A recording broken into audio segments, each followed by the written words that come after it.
In fact, an entire YouTube channel of videos like it calls himself News Now Patrick. He says he's simply putting his rights to the test. But some people don't like it, and he's done it right here in Sedgwick County. The sheriff says, hold on, let me finish. Sheriff says no videotape. And says the whole thing was over in a matter of moments. He says the tow truck driver pulled up, hooked up, and within a few seconds, drove off with his car. And that's a different story than it was last time we were out at the lake ahead of a holiday.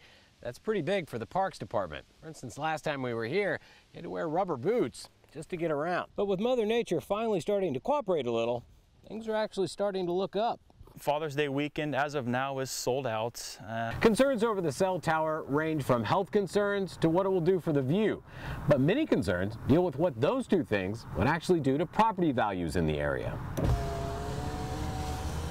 Fans of the Starlight will notice a few differences with this reopening. For instance, these speakers are gone. Sound will now come exclusively through your car speakers, and it's supposed to be clearer than ever thanks to a new FM transmitter. As for the picture, it's supposed to be better too. And that's thanks in part to the city of Wichita. As it ends up, that bottle had been on quite a trip of its own. Mason's bottle ended up only traveling about 30 miles, but it took about 6 years to do that. And in that time, a lot had changed, including Mason. The message itself, though, it remained the same.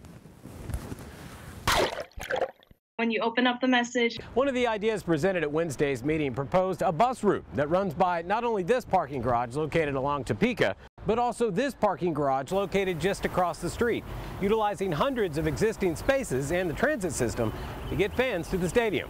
Park next door. Chief Ramsey says they went to area residents to ask how they felt about this police station moving further into this park. He says they were only able to find 2 that had any issue with it at all, and one of those was able to have their issue resolved. So we went door to door in this neighborhood asking people here how they felt about it. And the ones we spoke to said they don't have any issue sharing their park with police. Well, you know mosquitoes need water to reproduce, but they don't even need this much. In fact, the experts say a capful is plenty.